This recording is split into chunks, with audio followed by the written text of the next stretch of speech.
The fluorescent lights of the police station buzzed overhead, casting harsh shadows across the holding cell where Joe lay sleeping. His mother, Adaku, stood watching through the reinforced glass, her fingers pressed against its cold surface, as if trying to reach through to her only son. The guilt that had been gnawing at her conscience all evening felt heavier now in the quiet hours before dawn. Behind her, Officer Marcus shuffled papers at his desk, stealing occasional glances at the woman who had barely moved from her vigil. He had seen many mothers in his 20 years on the force, but something about this one's quiet desperation struck him differently. What he didn't know was that Adaku's mind was swimming through memories of warm showers and tender moments with Joe, moments that had crossed boundaries that should never have been breached. In his cell, Joe wasn't truly sleeping. His steady breathing was a practiced deception, each rise and fall of his chest carefully measured. Behind his closed eyelids, his mind raced with plans and possibilities. The concrete floor beneath him was hard and cold, but he barely noticed it anymore. His thoughts were focused on his father, Chiki, who had been the one to call the police. The betrayal burned deeper than any physical discomfort.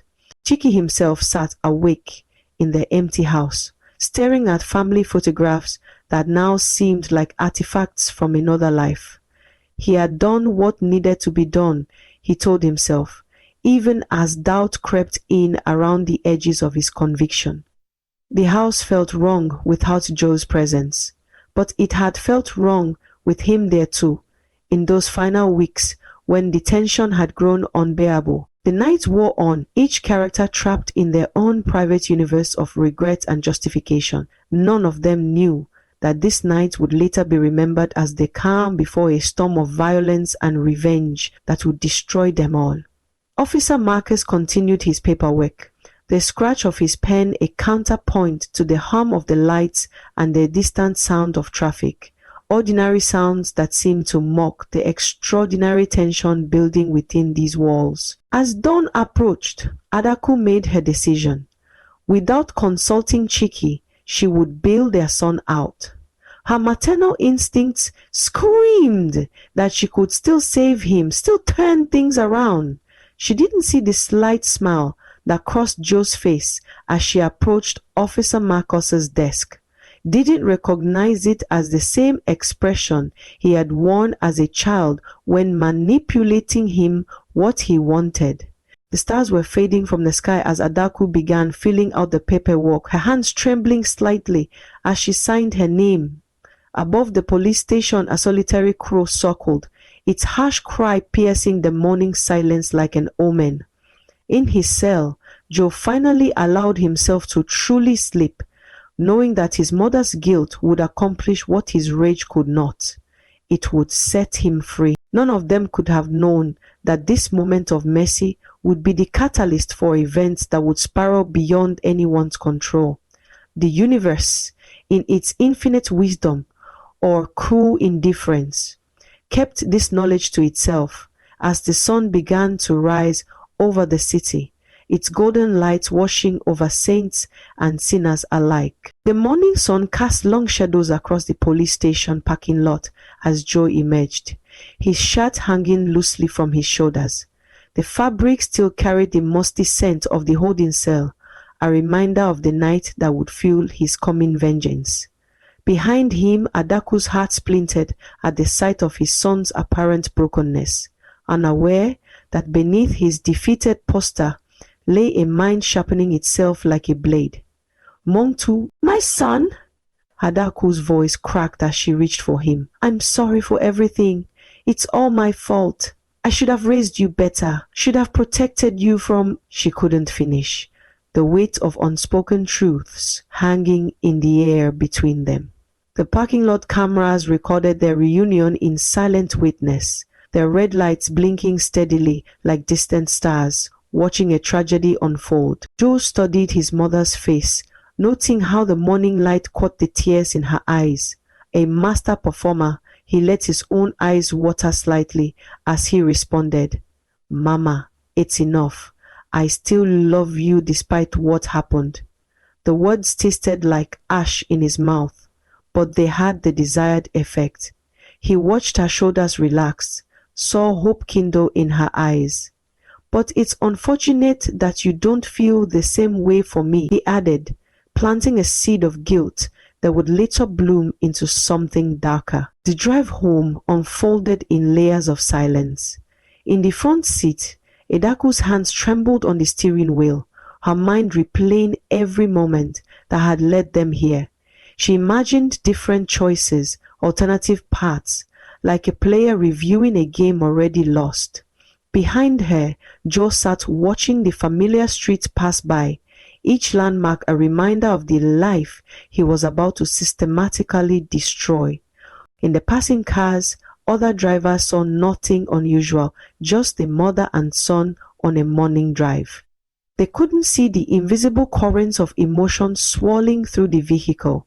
Adaku's desperate hope mixing with Joe's calculated hatred, creating a toxic atmosphere that would soon poison everything it touched. At home, Chiki paced in his study, unaware that his wife had already made the decision to bring their son back.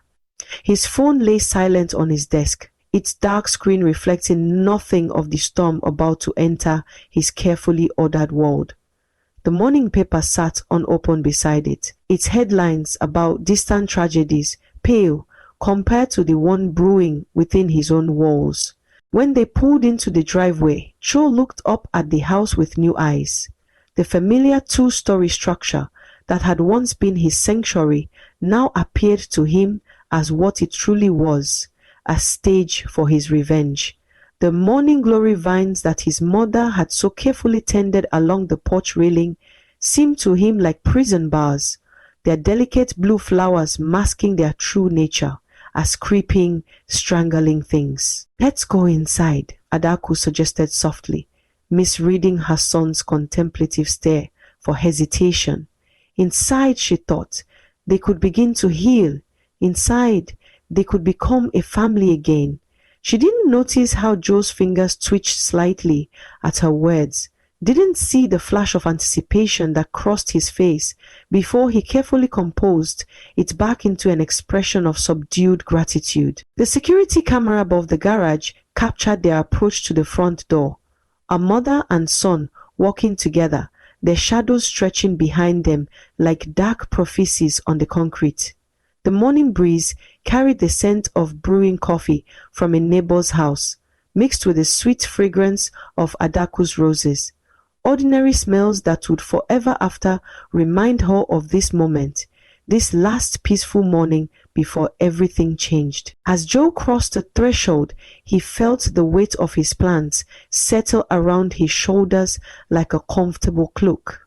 The house's familiar creaks and sounds, the ticking of his father's beloved grandfather clock in the hallway, the hum of the refrigerator, all of it would become the background music to his carefully orchestrated destruction. "Mama, Papa!" he called out, his voice carrying through the house with practiced humility. "I'm just here to apologize for everything I did." He watched his father emerge from the study, saw the weariness in Chiki's eyes that his mother's love had blinded her to. "It just dawned on me that I was wrong, so wrong. How could I think of having an affair with my own mother? It is not done anyway. Please find a place in your heart to forgive me." Adaku's eyes brimmed with fresh tears as she rushed forward to embrace him. "Oh, my son, God has heard my prayers. I knew you would change." Her arms wrapped around him like a shield, trying to protect him from a world she thought had hurt him, unaware that the real threat lay within her embrace. Joe returned the hug, allowing himself a small smile that only the watching universe could see. In that moment, the paths of all three lives locked into their final trajectories, like planets pulled inexorably toward a black hole of their own making. Outside, the morning continued its ordinary progression. Traffic sounds drifted in through windows, and somewhere in the distance, a dog barked at passing shadows. all the mundane sounds of a world that had no idea it was witnessing the beginning of an end. In the weeks that followed, the neighborhood watched a performance worthy of the greatest actors.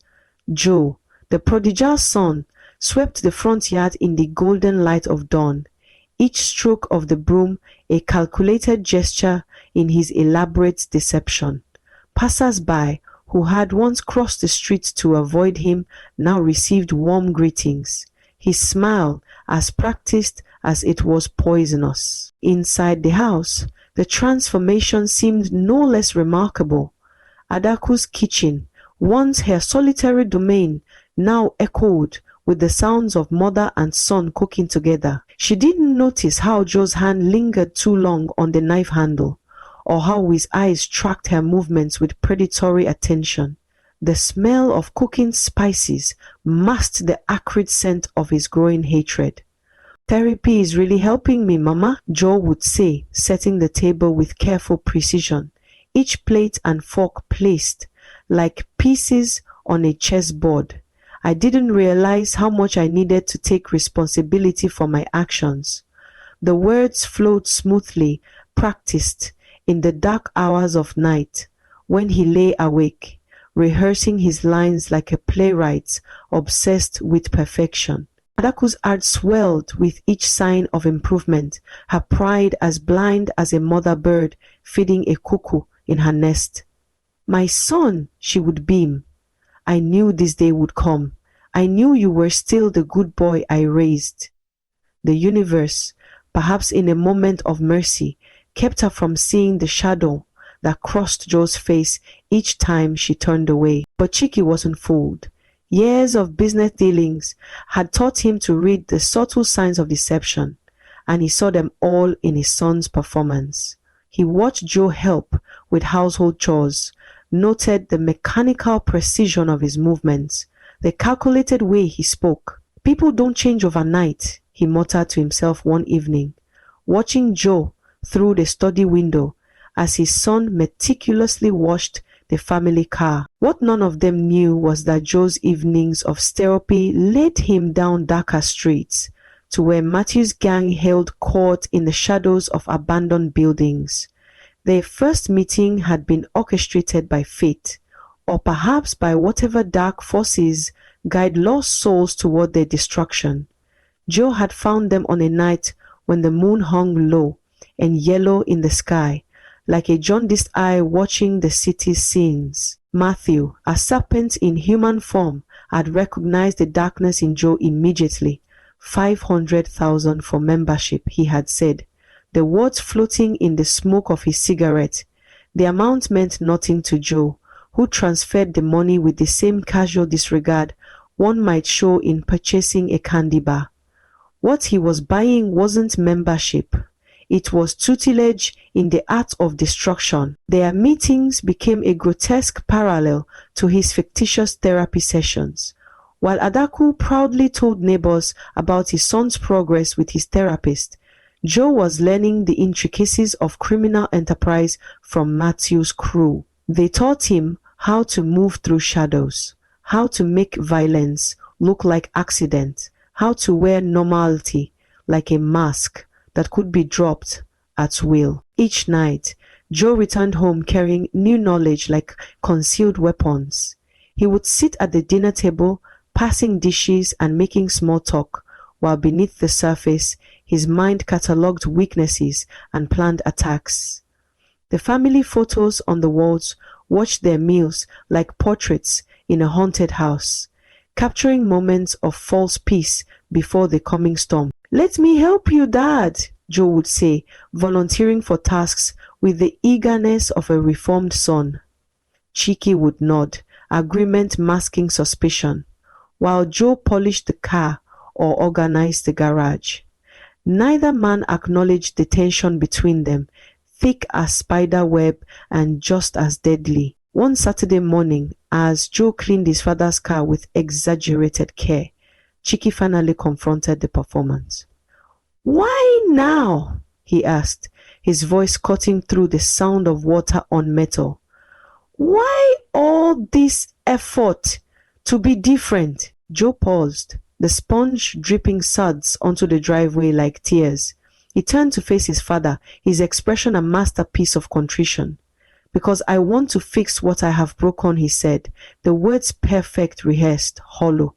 But as he spoke, memories of intimate moments with his mother surged through his mind, followed by the bitter taste of his father's intervention. The hatred in his heart burned hotter, fed by the very act of concealing it. Chiki squinted at his son, unconvinced. "We will see," he said, walking back into the house, unaware that he had just witnessed the dress rehearsal for a tragedy that would consume them all. In the gathering dusk of evening, Joe would sometimes stand in his room, watching the neighborhood settle into its nightly routine. Lights would come on in windows, families would gather for dinner, and the world would continue its ordinary rotation, oblivious to the fact that among them, a monster was methodically shedding its human skin, preparing for a performance that would bring down the final curtain on this family drama in ways none of them could imagine. The supermarket's fluorescent lights cast a harsh glow across the parking lot as Adako emerged, arms laden with grocery bags. She had chosen to shop late, when the crowds had thinned and the evening air carried the first hint of night's coolness. In her cart, ingredients for Joe's favorite meals, nestled among household necessities, a mother's continuing gesture of love and reconciliation. She couldn't have known that these same items would become silent witnesses to the first act of her son's carefully orchestrated revenge. After those events, they emerged from the shadows like pieces of darkness given form, Matthew's gang, moving with the fluid grace of practiced predators. To the security cameras watching from above, they appeared as nothing more than shadows shifting in the dim light, their faces obscured, their movements purposeful. The attack was swift, brutal, and precisely choreographed, just as Joe had planned. The Pandaku scream died in her throat as rough hands grabbed her. The grocery bags split, spilling their contents across the asphalt like scattered offerings to some malevolent god. Cans rolled into darkness, fruits tumbled like fallen hopes, and somewhere in the violence, her purse was torn away. But it wasn't just money they took. Each blow struck by Matthew's men carried the weight of Joe's calculated hatred. From his hidden vantage point behind a parked van, Joe watched the scene unfold with the detached interest of a theater critic observing a play. His mother's pain wasn't real to him anymore. It had become merely another prop in his production.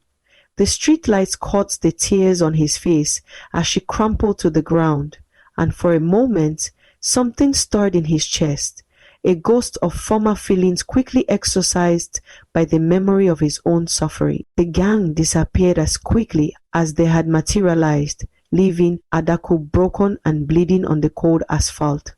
Only then did Joe emerge from his hiding place, his face a masterwork of shock and concern. "Mama!" he cried, running to her side with arms outstretched. "Oh God, Mama, what happened?" His voice carried just the right note of panic, heard by the gathering witnesses who would later testify to the son's desperate concern for his injured mother. In the emergency room, white walls and antiseptic smells created a sterile backdrop for the next act of Joe's performance. He paced the waiting room like any devoted son, his anxiety appearing genuine to the tired nurses who passed by. When the doctor emerged with news of Adako's condition, Joe's relief seemed authentic. His tears' relief seemed authentic. His tears real enough to move the hospital staff who witnessed them. "Your mother is stable," the doctor said, her voice professional but kind. "She's suffered multiple contusions and a mild concussion, but she'll recover." She didn't notice how Joe's eyes calculated each injury, measuring pain against his intended purpose, like a chef adjusting ingredients in a recipe. In her hospital room, Adaku lay surrounded by beeping monitors and the whispered conversations of medical staff. Her body ached, but the pain was nothing compared to the fear that had settled into her bones. When Joe entered, bearing flowers and concern, she saw only her loving son, her protector. The morphine dripping into her veins blurred the edges of reality, making it impossible for her to see the satisfaction lurking behind his worried expression. "I'll take care of everything, Mama," Joe promised, arranging the flowers with careful attention. The hospital bills, the police report, everything.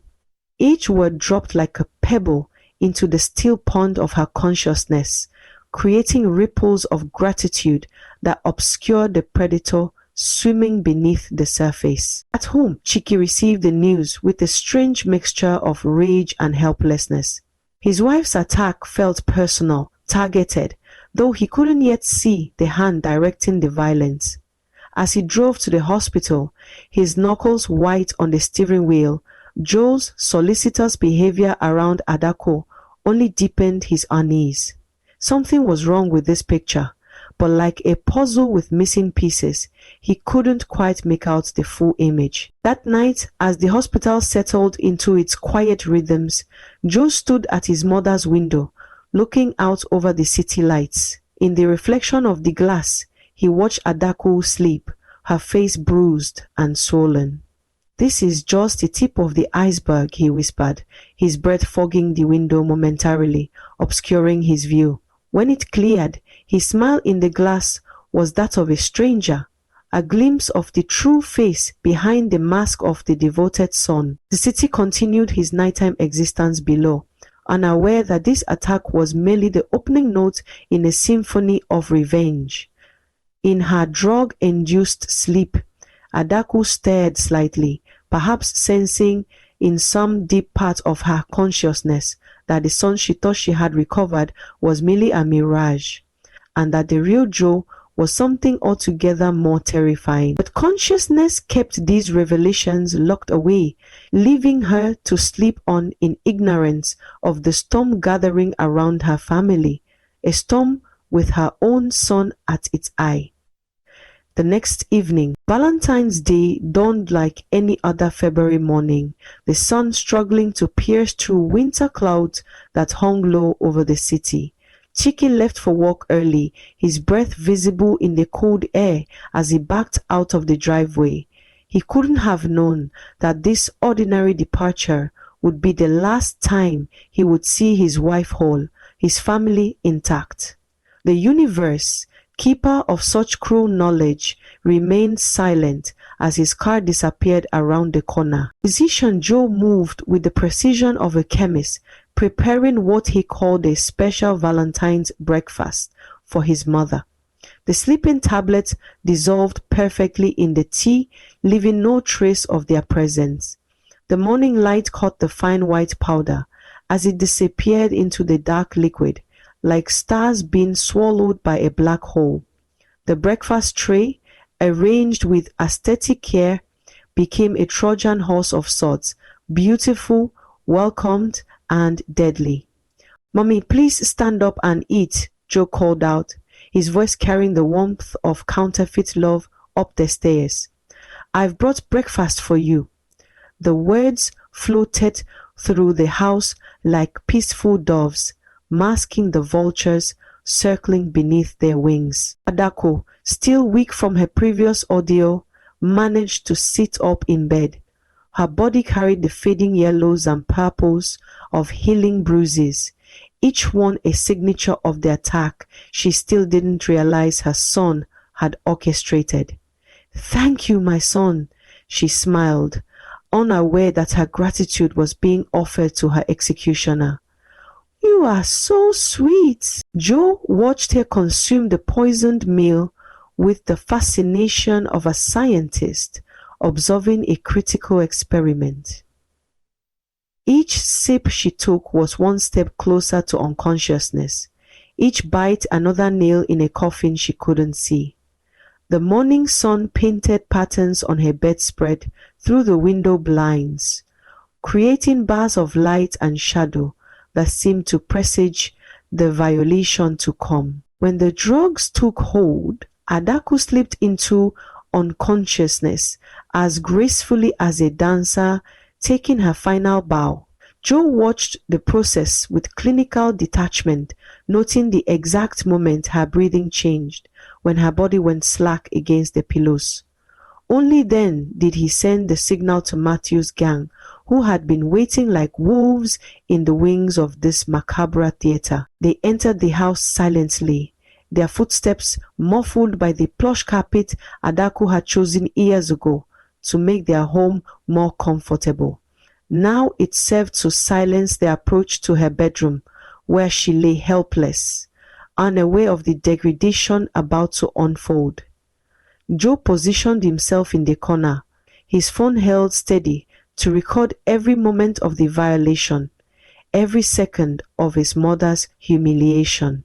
The scene that followed would later play out on Chiki's phone screen like a nightmare given digital form. The video, sent from an anonymous number, would show him everything while telling him nothing of the true architect behind the atrocity. Joe had calculated this moment perfectly, the revelation that would shatter his father's world while leaving him blind to its true author. When Chiki burst through the front door later that day, rage and despair warring on his face, Adaku had only just regained consciousness. The drugs left her confused, her mind struggling to piece together fragments of lost time. The sensation of violation lingered in her body like a ghost, but her memories remained frustratingly out of reach. So, this is what you do when I'm not around. Chiki's voice thundered through the house, the words striking Adaku like physical blows. Her confusion deepened as he thrust the phone toward her, forcing her to watch her own defilement. The screen reflected in her eyes like twin pools of horror as understanding slowly dawned. Chiki, this is a setup. Her voice cracked with desperation. It's impossible. I can't do such a thing. But her protests shattered against the wall of his fury like waves against stone. The video evidence seemed irrefutable, though its true nature, a carefully orchestrated attack rather than an act of infidelity, remained hidden behind Joe's masterful manipulation. That night, as Chiki sought refuge at a friend's house, Adako sat alone in their bedroom, her mind repeatedly returning to the breakfast Joe had brought her. The memory surfaced like a corpse rising from deep water, bringing with it a terrible realization. But even as the truth tried to make itself known, her mind recoiled from it, unable to accept that her own son could have orchestrated such horror. The final day arrived wearing the mask of ordinary morning. Sunlight crept across kitchen tiles, where Joe stood preparing one last meal, his movements precise as a surgeon's. The poison he mixed into his mother's food wasn't meant for sleep this time. It was an agent of finality, chosen with the same care a painter might select their final color. Joe, in his room, listened to his mother's muffled sobs through the wall, with the satisfaction of a composer hearing his symphony performed perfectly. Each cry, each choked breath was a note in his revenge aria, building toward a crescendo only he could hear. The Valentine's card he had bought as part of his facade lay unopened on his desk, its red heart a mockery of the love it was supposed to represent. Outside, the day faded into night, and couples celebrated their love across the city, exchanging gifts and sweet words.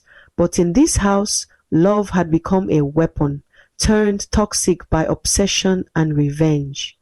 The security cameras continued their vigilant recording, capturing the quiet aftermath of a family's destruction, while somewhere in the distance, church bells tolled the end of Valentine's Day, their sound carrying across the city like a requiem for innocence lost. "Mama!" he called upstairs, his voice carrying the weight of false concern. I know it's not your fault. I don't blame you for anything that happened. Each word dropped into the morning silence like stones into a deep well. Their echoes, holding meanings Adaku was only now beginning to understand. She sat on her bed, fingers tracing the pattern of her duvet, the same one she'd had since Joe was a child. Recent events had stripped away the layers of denial she'd wrapped around herself like protective armor. "What do you mean by that?" she asked, her voice trembling with the fear of certainty. Joe's smile was a terrible thing to behold as he finally dropped his mask. "You heard me right, Mama. Don't cross my path, or something worse might happen to you." The words hung in the air between them like suspended daggers, and in that moment, understanding crashed through Adaku's consciousness with the force of a breaking wave. "Joel, so you are behind this?" Tears streamed down her face as the truth she'd been avoiding crystallized into horrifying clarity. The attack at the supermarket, the Valentine's Day video. "Yes, Mama, I'm behind it all." His voice carried a cold satisfaction that turned her blood to ice. "You don't know how heartbroken I was when you chose Dad over me. You sat down and watched me sleep in a cell, but now it's your turn to understand pain." Adaku's trembling fingers found her phone, desperately dialing Chiki's number. Joe made no move to stop her. This too was part of his choreographed finale. As she begged her husband to return home, the poison was already beginning its work, spreading through her system with inexorable purpose. The pain started as a whisper and built to a scream. Adaku's body convulsed, her agony transforming their bedroom into a theater of torture. Joe watched with the detached interest of a specimen observing a specimen, waiting for the right moment to complete his revenge. When he moved toward her, his intentions written in his eyes, Adaku saw not her son, but a stranger wearing his face. Her final moments were a symphony of horror. The physical pain of the poison, intertwining with the psychological torment of her son's ultimate betrayal. Her last breath carried with it not just her life, but the death of every maternal dream she'd ever held. Chiki arrived home to a scene that would haunt him until his own rapidly approaching end. The sight of his wife's body, the evidence of violence, the horror of understanding, all of it crashed over him in a wave of devastating comprehension. But before he could complete his call to the police, Joe was upon him. The beating that followed was not just physical. It was the release of years of hatred, each blow carrying the weight of perceived betrayal and twisted love. When Joe finally stood over his father's broken body, the match he lit illuminated his face with dancing shadows that made him appear more demon than human. The flames spread quickly, hungry for the life Joe had prepared for them. As smoke began filling the house, he made his escape, leaving behind the ashes of his family and the charred remains of his past. But the universe, it seemed, had its own plans for justice. The moving trailer appeared like an instrument of fate, its driver distracted by a moment's inattention. Joe never saw it coming. His body flew through the air with a graceless finality, all his careful plans and calculated revenge meaning nothing in the face of random chance. He died as he had lived, his final months, alone, consumed by darkness, separated from the love that had turned toxic in his heart. Police sirens wailed in the distance, their sound mixing with the crackle of flames and the gathering murmur of neighbors drawn to the spectacle. The house that had witnessed so much love and hatred, joy and pain, now stood as a burning monument to the destruction that can grow from the seeds of obsession and revenge. As evening fell, the flames were finally extinguished, leaving behind the skeleton of charred wood and melted memories. The investigating officers would piece together the story from evidence left behind, the poison in Adaku's system, the signs of violence on Chiki's body, the video still existing in digital space, and Joe's body cooling on the asphalt several blocks away. The neighborhood would talk about the tragedy for years to come, each retelling adding layers to the story like varnish on an old painting. But none would ever fully understand the complexity of loves and hatreds that had led to this end.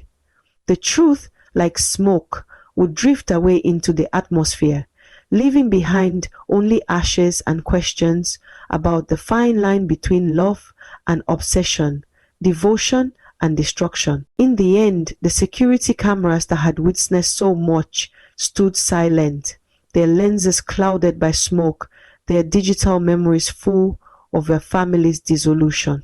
The sun set on a changed world, one where 3 lives had been extinguished, not by fate or circumstance, but by the terrible power of love turned to poison in the human heart.